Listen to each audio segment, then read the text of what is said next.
ایا غواړئ چې دا ډول تصویرونه په اسانه او په وړیا ډول جوړ کړئ؟ نو ویډیو تر پایه وګورئ او زده یې کړئ.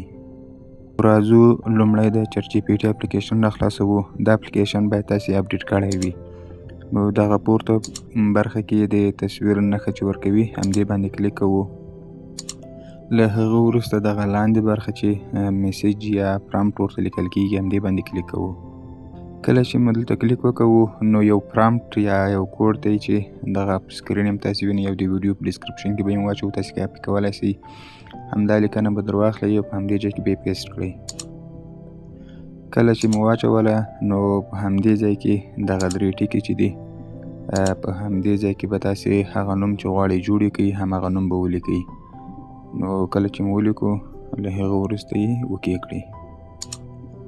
د څو ثانیو په تېرېدلو سره به تصویر جوړ شي. کولی شئ تاسې یې ډاونلوډ کړئ او یې کاروئ.